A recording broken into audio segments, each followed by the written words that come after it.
segundo na yung saglit lang, pikit lang mata mo. Sa bawat isa sa atin, kung pwede mangyari yun. Tama po ba? Yes. Dahil sino dito yung may edad 50 pataas? Ako pa 61-year-old. Dapat 100% yung nitric oxide na bumubuka, pampabuka ng ating ugat.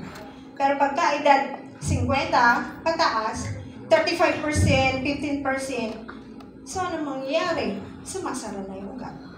That is why marami talaga ang inaatake sa puso. And name all the inflammation sa ating katawan. Ang lahat ng inflammation sa loob ng ating katawan, chronic inflammation, ay hindi natin nalalaman until na magkaroon ng sintomas. Yung chronic inflammation na ito ay siyang nagbibigay sa atin ng iba't ibang karamdaman para tayo ay bumagsak o kaya naman madaling tumanda o kaya naman magkaroon ng mga comorbidities. Ibig sabihin, may sakit ka ng diabetes, hypertension, at mayroon pang ibang darating. Katulad ng sumasakit ang paa, tusok-tusok, lumalabo ang mata, because of cataract, glaucoma, mayroong pangmanhid ng kamay, at saka mayroong pong panglalata. Madaling mapagod. Antok ng antok. Nakaupo dyan, mamaya-maya, uwi na ang ulo. Bakit ganoon? It is because yung pong mga chronic inflammation sa loob ng katawan natin naroroon na hindi natin nalalaman. At ito ay dahilan po na pagbabara doon sa daluyan ng ugat. Yung mga cholesterol plaques at saka po yung mga blood clots and other substances na nagka-contribute upang magkaroon ng pagbabara ay yung tinatawag na endothelial dysfunction. Ang endothelial dysfunction, ito po ay yung hindi paggana ng function ng lining ng ating ugat.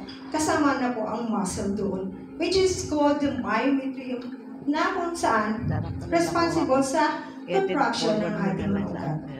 Kapag kung hindi natin na-arresto yun, hindi natunaw, hindi po natin na-prevent na mag-attach doon sa ating mga ugat, ganyan mangyayari. Magkakaroon ng rupture. Pagka nagkaroon ng rupture, itong mga blood clots na yan, babara sa maliliit nating ugat. And mostly, yung maliliit nating ugat, doon sa ating brain, sa ating heart, doon sa ating maliliit na ugat sa peripheral.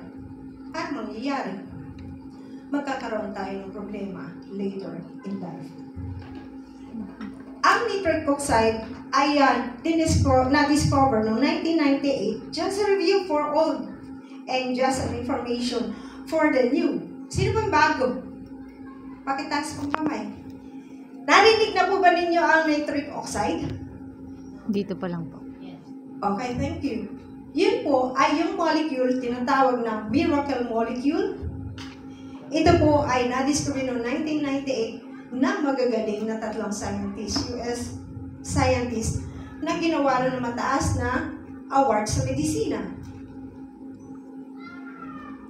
At ito ay napaka-importante compared sa oxygen, sinasabi nila sa mga studies, dahil kaya natin 5 minuto, walang oxygen, pero ito, ilan lang, 5 seconds, hindi natin kakayanin, tigok na tayo. Bakit nga po? Kasi masasara yung ugat eh. Pag nagsara ang ugat, kahit gaano karami ka ng oxygen, mamamatay ka agad. Nakuha natin yun?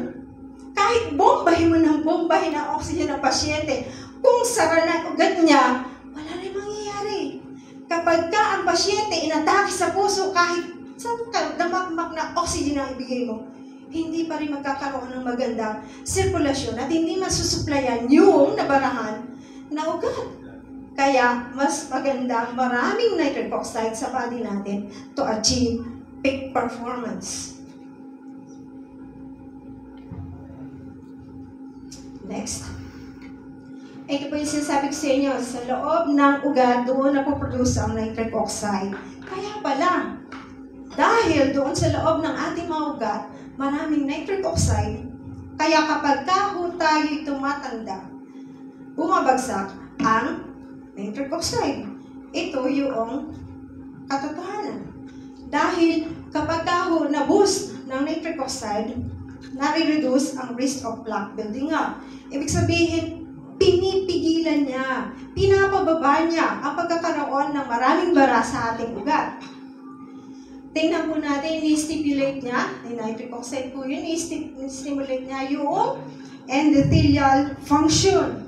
Pagka nag-release ng nitric oxide, and it is a cycle para magkaroon ng malusog tayo na ugat, para magkaroon tayo ng magandang sirkulasyon, magandang traffic, walang congestion.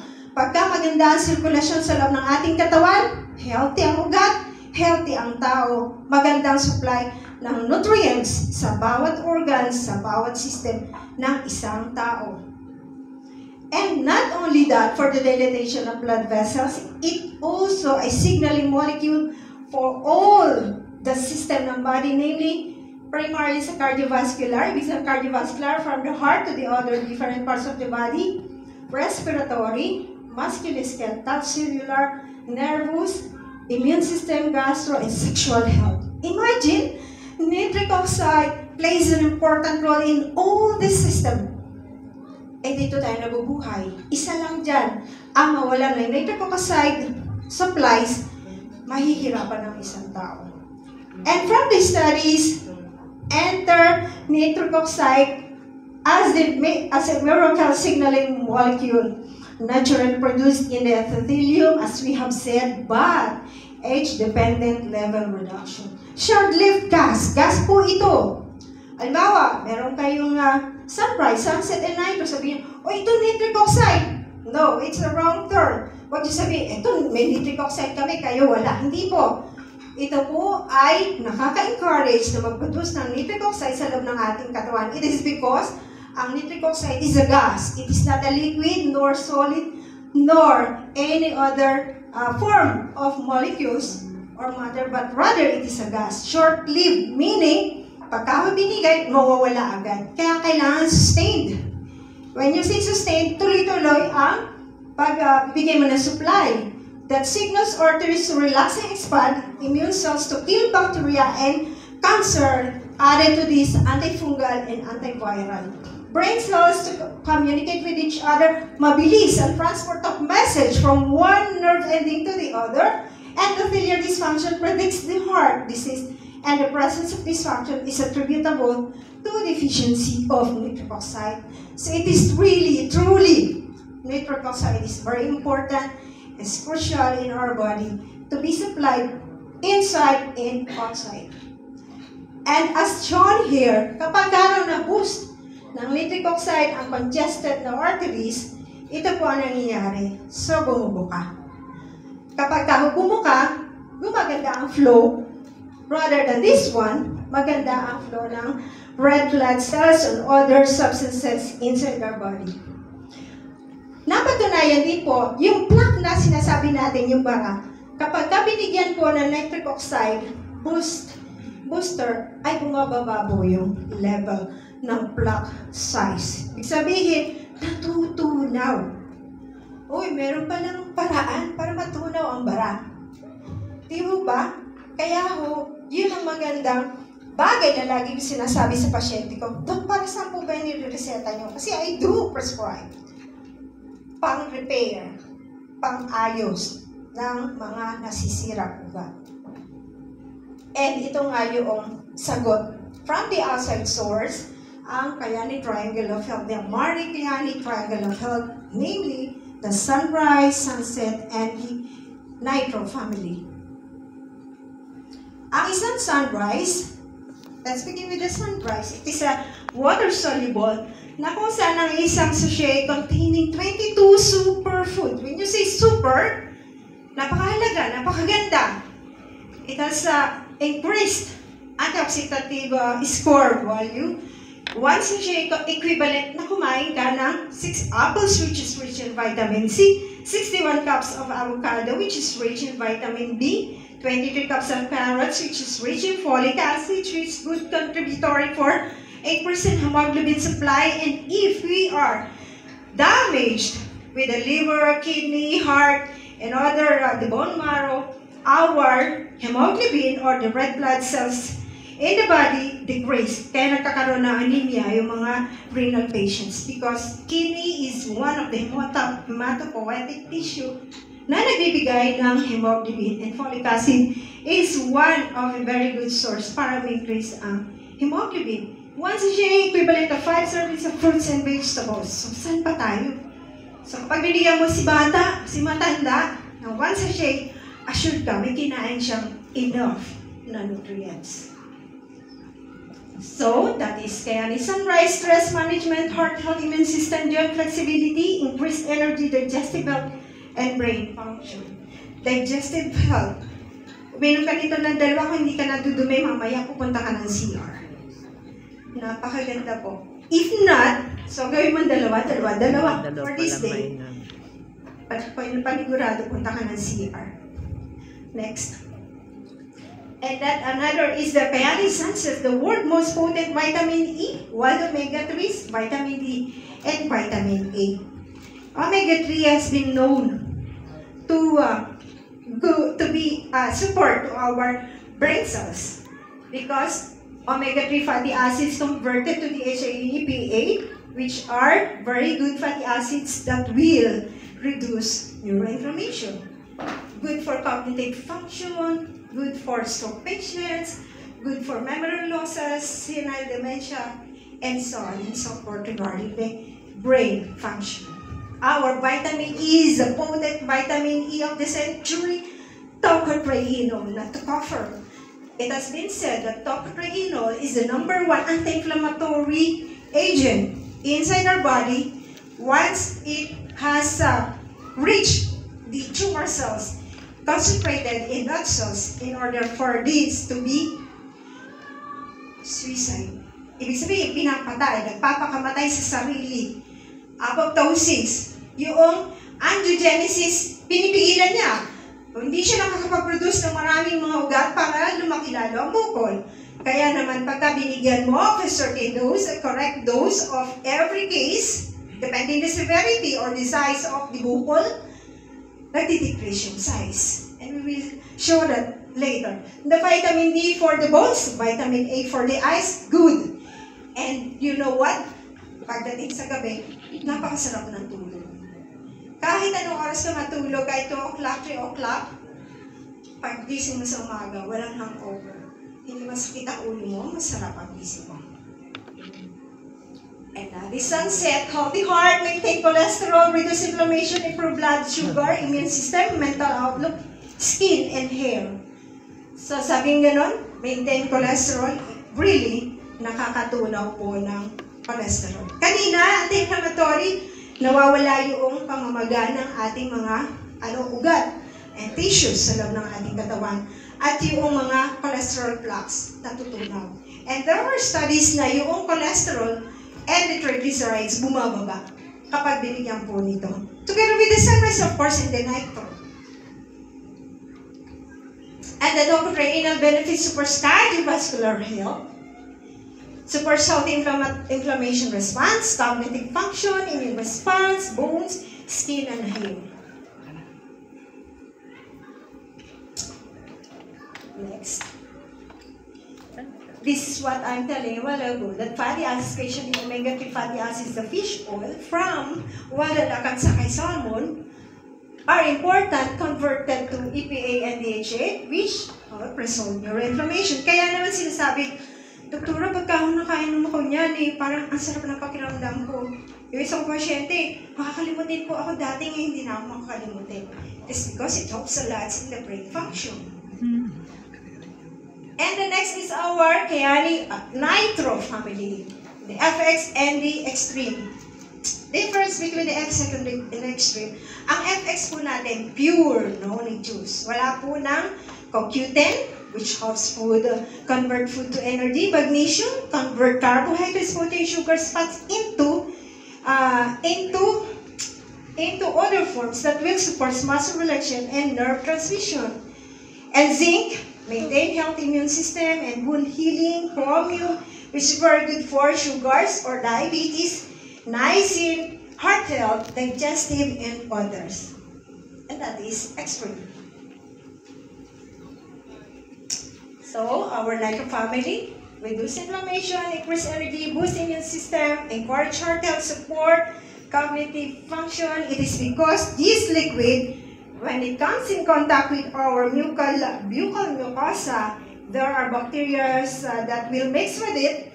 You have to gargle in a few seconds and then swallow it. Dok, akakadiri, uminom mo na, lululunin mo pa. Sana. And it's because the bacteria inside our mouth will mix with that to form nitrite. These are dietary nitrates, and then it will convert to nitrite, form more nitric oxide, and then when you swallow, convert it into our stomach, the acid of our stomach, and then the essential amino acids, the L-citrulline, L-arginine, will further convert to nitric oxide. How many nitric oxide will be needed inside our body if you are in the age of 50s and 60s? More nitric oxide, and you have to speed up the support of this nitric oxide in order for us to have good health and good brain function. So these are some of my patients. I'm sorry for these pictures. Before you eat, I'm sorry if there are sensitive among you. Okay, let's see. Una po yung pananaki ang kulani. This is a case of lip anadopathy of 28-year-old female na kung saan ang lalaki po ng kulani niya dito. Gusto pong i-biopsy ng mga doctors pero hindi siya pumayag. Hanap siya, second opinion. And then, she found me and then sabi ko, hindi ko pa pa-biopsy yan, hindi ko pa patusok yan. Payag ka ba? Na-manage kita. Sige po, Dok, paano ba ang gagawin ninyo? So, binigyan ko siya ng mega doses of our Triangle of Health. Week after week, pinababalik ko siya. Just comply. Ano nangyari? Paliit ng palit hanggang sa wala. Diba? So, isang bagay na nakakatuwa kapag ka isang tao natutulungan mo. Kahit hindi ka bayaran ng malaki, pero babayaran ka. Pero sinabi ko, yung malaki. Kahit hindi ka malaki. Because it's just rewarding for a doctor to see the patient having remarkable changes. Next. Ito naman po yung napakalaki na anterior neck mass. Goiter. Though it is non-toxic, when you say non-toxic, hindi ko increase yung T4, T3, and then decrease TSH, which are for the toxic goiter. Ito ba hindi? Simple goiter lang siya. Pero napakalaki. Talagang malaki.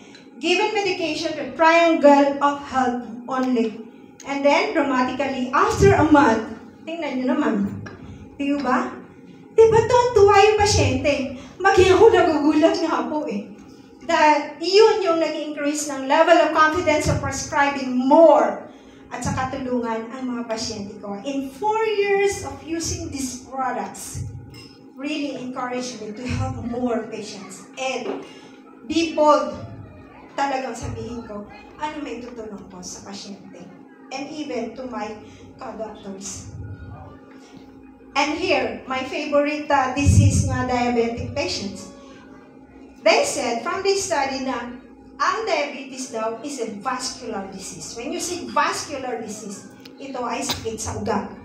Pag may diabetes ka, ugat ang tinitira. Dahil every time natataas ang iyong blood sugar level above the required amount na kaya ng ating body to sustain yung kailangan ng ating mga tissues, organs, and the system, ay kinakain po unti-unti yung mga ugat natin. Paano? Parang. Ito po, 68-year-old female diabetic with poor wound healing. Putol na po yan. Gangrenous na kasi. Talagang puputulin na po yung paa niya. And then pumunta po sa akin, ni-refer na isang pasyente na gumaling yung paa. Yun po ay dead tissue. Sabihin natin, nana. Eh, masipag po akong magkalkal niyan. Mahilig po akong magtanggal niyan. Hindi po ako nagtitil talaga. Lilinisin ko siya. Bigyan niyo ako sa harapan ko ng mga pasyente. Tutulungan natin. Sige, tulungan natin na gawain natin kung ano nangyari sa kanila. Pagka nilinis ko po, hindi po natin nilalagyan ng hydrogen peroxide or betadine, nitric oxide precursor, nitro extreme. Pagkatapos ko malinis ito po, ang pinapatak po ng nurse ko, nitric oxide extreme po yan. And then, tatakpan ko lang ng Malagkit yan. maraming OS, and then, bababalik ko the following day, and then the following day, hanggang mag-improve siya. Pag nag-improve na po siya, after a week, di ba? Natutuwa yung pasyente, natutuwa ang pamilya, natutuwa si doktor. And all these are, hiningi natin ang awa si Diyos. Gumagawa tayo, humingi ng awa, collaborate each other. Gumagaling ang pasyente. Pero hindi lang po bata-bata, syempre, may binibigay tayo inside and then outside. Diba? Ang ganda? Next. Hanggang sa, nag-improve na siya. Ito po, yung picture na to is, after 2 years po, recently lang, no, isang linggo, pumunta siya sa akin. Sabi kong gano'n, sino po kayo? Tuk, ako yung nililinis mo yung pasak, pinipicturan mo. Una ko, dala-dala siya ng 2 lalaki, binubuhat yung paa kanina. And then, after a week, siya na lang tumatakbo, Tuk, picturan mo na. Ginaganon ako. And then, ito yung naging complication. Pakibalik po yung kanina, Sir Dong. Isa pa po. Ayun, nakita niyo po yung nakita niyo po, nakukuha na yung ugat niya ho, nadali na sa ilalim. Pati po yung litid niya. Next.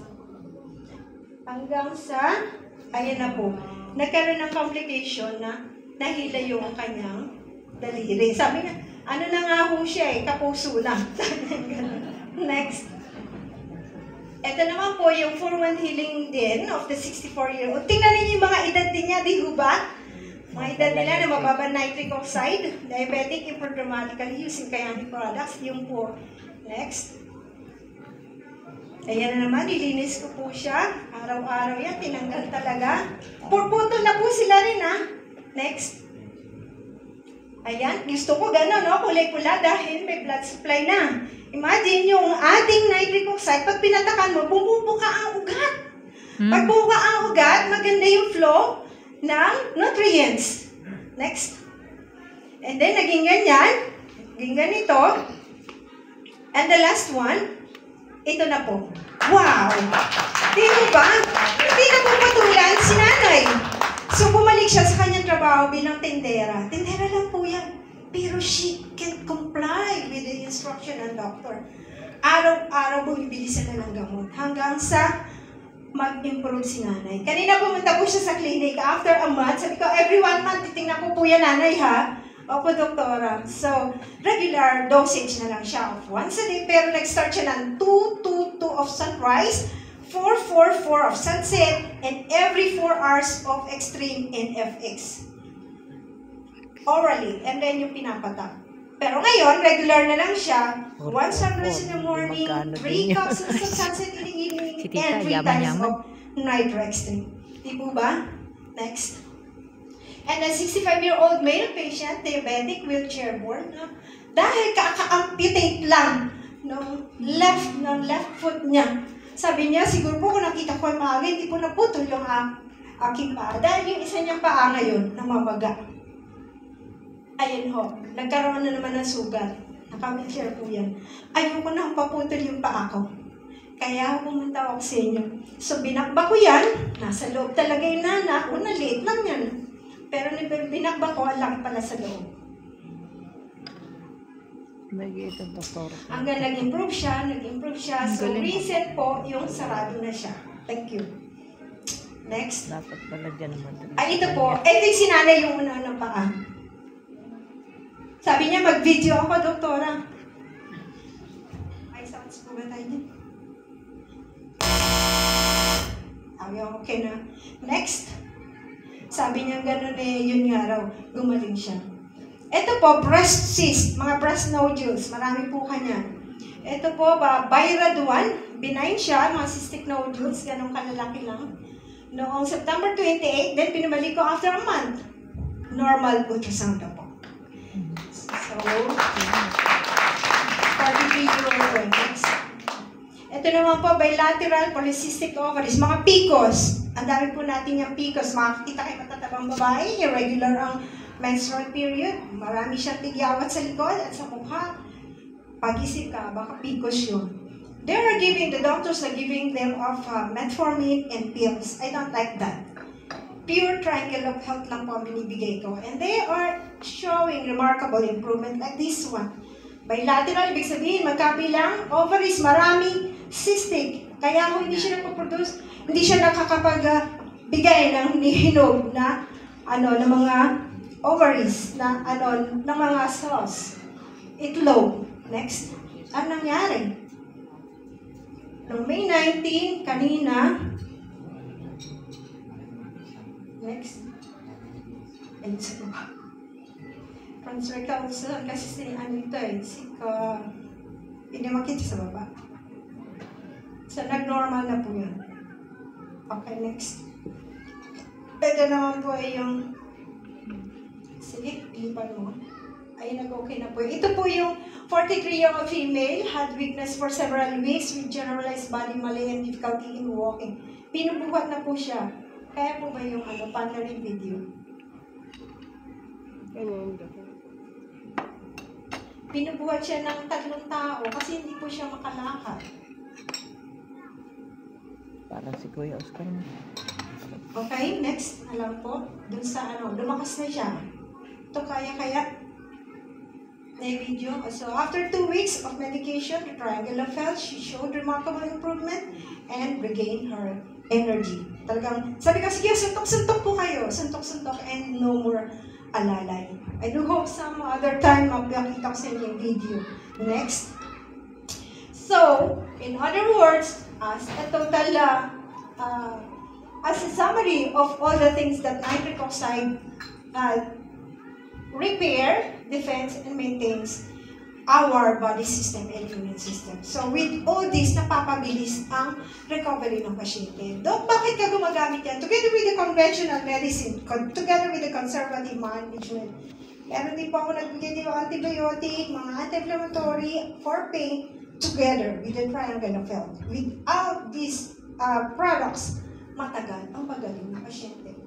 Kapag nire-repeat ko ang blood chem ng pasyente, uric acid, the cholesterol, the creatinine, the sugar, every month, bumabagsak na po lahat using the Kyanic Triangle of Health. Pero pag dumating po kayo sa doctor, sasabihin, after 3 months ulit niyan, after 6 months ulit niyan, straight ang gamot for 6 months. Pero after a month, ulitin po natin. Ngayon yung isang pasyente nag-follow up kanina, alam niyo ho, sabi niyo gano'n, Dok, ang dami mo naman sinusulat. Kaya hindi pa rin na sinusulat ko sa inyo. Yung sip-sip ho, o yung sip-sip na lang ang iyong inumin. Wala na yung iyong mga synthetic medicine. Tuwang-tuwa yung pasyente kasi normal na lahat. Kaya ho, nalesen na yung gastos niya. Pero yung una lahat, may asterisk po yung kanyang levels. And no more. Kaya maintain ka na lang. So with that, alam niyo po kung tutulungan natin ang ating mga pasyente. And so as the doctors, kung